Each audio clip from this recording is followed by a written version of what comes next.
Hello Gemini, hello po sa inyo guys.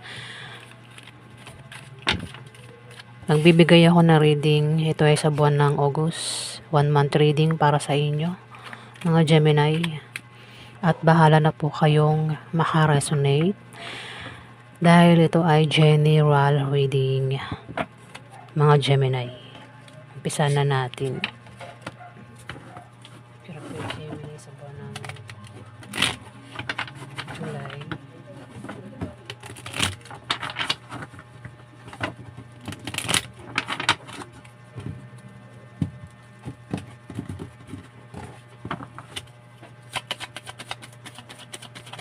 Okay, Gemini sa buwan ng July.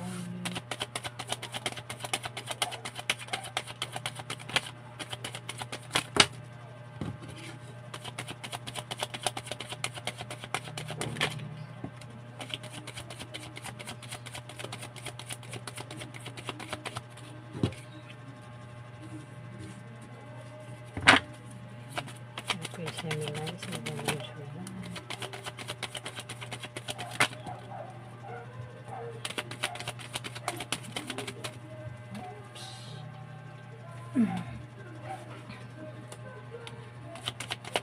Okay, Gemini sa buwan ng July.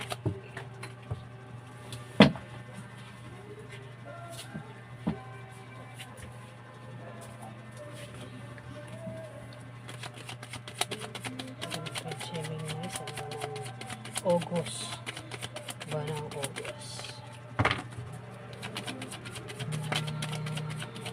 Okay, Gemini sa buwan ng August. Okay, Gemini sa buwan ng August.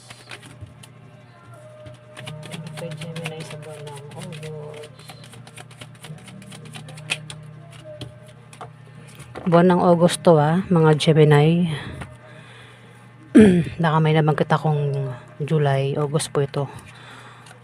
August, buwan ng August.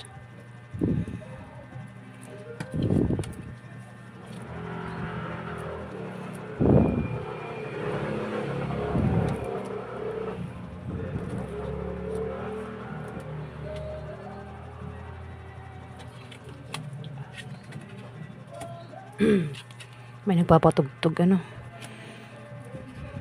sana hindi ma-record yung tugtog.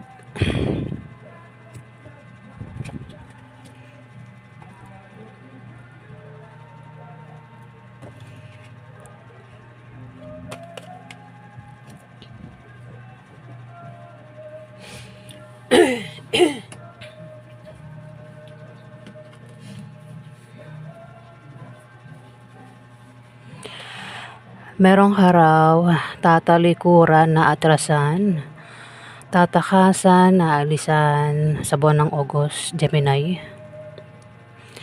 Pwedeng tao na maaaring pinoproblema mo, Gemini. O siya yung balak, talikuran ka, alisan ka, takasan ka ng taong ito. Kasi maaaring siya yung nagbibigay ng problema sa'yo. Pwedeng karelasyon mo, katrabaho mo, kanegosyo mo, kaibigan mo, o kung sino man yan sa buhay mo. Pwede rin naman ang talikuran nyo is negosyo, trabaho, o kung ano man yan, mas malapit lang tao. Kasi maring ang taong ito ay may pagka-devil may pagka-devil siya. Ang taong ito, Gemini, ay mahilig manloko. Niloloko ka ng taong ito. O ang taong ito ay mahilig magkalat ng mga mapanirang chismis, malisyosong chismis. Mahilig manira ba? Pwedeng, sabi ko pwedeng ikaw yung tatalikod sa kanya, alisan mo siya. Pwedeng iwan mo na. O siya yung gagawa niyan sa'yo. Kasi devil napaka-toxic ng taong ito. May bisyo rin ng taong ito. Pero nakikita ko may paghabol na mangyayari. May naghahabol dito.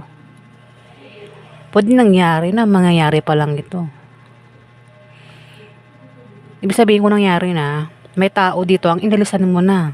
Nilayuan mo, tinakasan mo kasi ganun yung taong ito. Hindi mo gusto yung ginagawa niya sa'yo. Yung pagtrato niya sa'yo hindi maganda, hindi maayos. Pwede manloloko rin ng taong ito, baka niloko ka. Pero nakikita ko may maghahabol eh. Parang hahabulin ka niya. May naghahabol dito.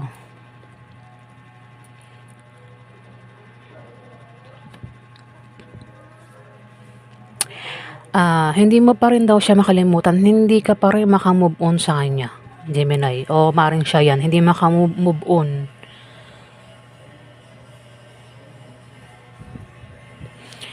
Dito nakabaliktad ang 8 of Pentacles. Ibig sabihin, pwedeng meron kang nawalang ambisyon.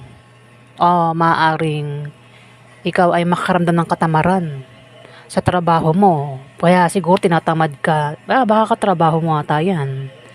Kasama sa trabaho mo, pero dahil maaaring hindi kayo magkasundo kasi ganun nga ugali niya, baka ito ay mahilig manira.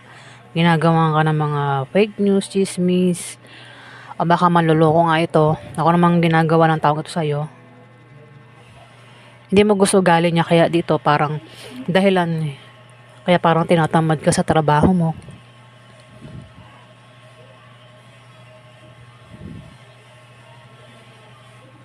Kung ano naman yung ginagawa mo, tinatamad ka dahil sa taong ito. O siya yan.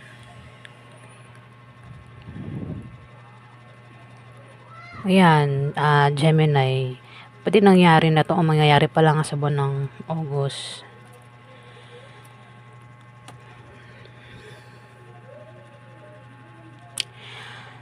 Kung mangyayari pa lang at may trabaho ka, pwedeng tamarin ka sa trabaho mo. O kung ano man yung ginagawa mo, tatamarin ka daw, Gemini.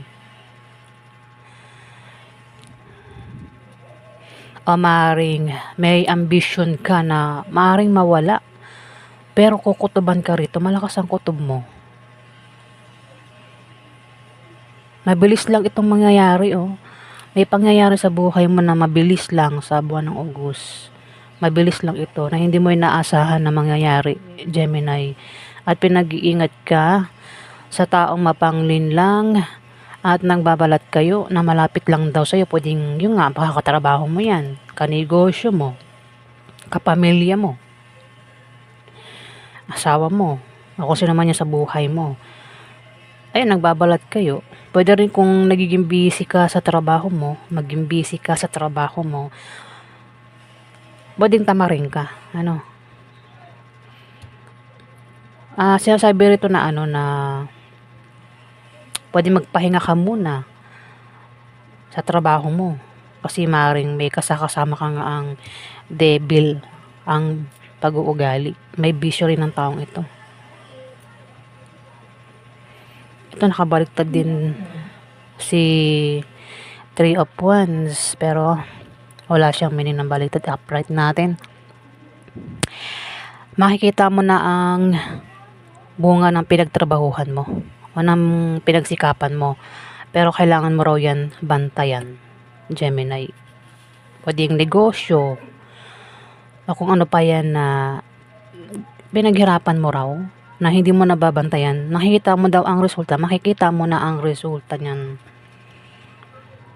Ito mabilisan na pangyayari. Kukutuban ka naman daw dito sa mabilis na mangyayari sa buhay mo sa buwan ng August. Pwede rin na magkaroon ng away sa inyo ng grupo mo.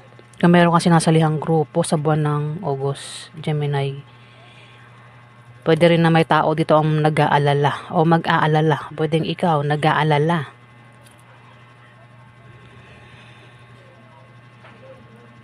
Ito bisyo, pwedeng may bisyo ka. Maraming klase ang bisyo. Ito yung lagi mong ginagawa bisyo. Kaya nga sinasabing bisyo na to, di ba? Yan yung palagi mong ginagawa.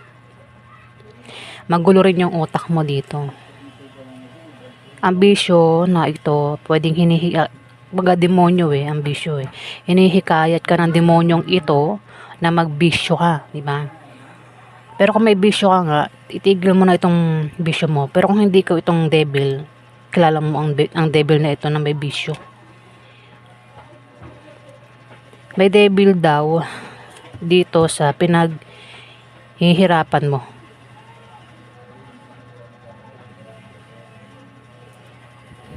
Pwede rin na magkaroon ng pagta-travel, at least may pupuntahan. Pwede malayo ka, no? Malayo ka sa negosyo mo, trabaho mo. Ay, hindi, negosyo. Kung ano itong pinaghihirapan mo, malayo ka dyan eh. Negosyo, pwede negosyo. Kaya dito, puntahan mo raw. Pwede rin naman pamilya, baka malayo ka sa pamilya mo, asawa mo. Ayan. O siya'y malayo sa'yo. Nakatingin siya sa inyo. Parang gustong umuwi, Gemini. O yan ang kaganapan sa inyo sa buwan ng August. Alamin natin ang gustong advice ng mga anghel mo. Kuha tayo ng advice sa mga anghel mo, Gemini, sa buwan ng August. Advice ng mga anghel ni Gemini sa buwan ng August. Guys, babasahin ko na lang ito Hindi naman siya mahirap intindihin kahit English. Yan, babasahin ko lang. Kuha na lang tayo ng kuha tayo ng 3. Ayan, nabubulo na naman ako. May nagpapatugtog kasi. Sana hindi ma-record sa mic. Advice ni Archangel Polimic. Let nature suit you and serve the nature kingdom, Gemini. Yan ang advice sa inyo ni Archangel Polimic. Kuha pa tayo ng 2. Ano pa advice ni Gemini sa buwan ng August?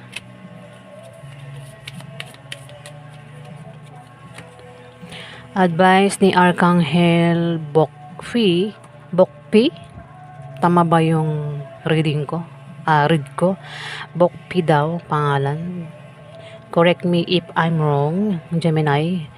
Advice niya rito, it is time to fly, Gemini, and listen to your intuition. Ayan. It is time to fly. At makinig ka lang daw sa iyong intuition. Kung may mga plano ka, kagustuhan ka, balak ka, ayan, ito na yung tamang panahon para gawin mo yan. Maging malaya ka na gawin kung ano man itong binabalak mo. At makinig ka lang daw sa intuition mo. Dapat tayo ng isa. Ano pa yung gustong advice ng anghel mo, Gemini? Advice the Archangel Mariel. Manifest for the highest good and work with pure love. Gemini. Manifest for the highest good and work with pure love. Pure love daw, Gemini. With pure love. Ayan po ang advice sa inyo ng 3 anghel mo, Gemini, sa buwan ng August.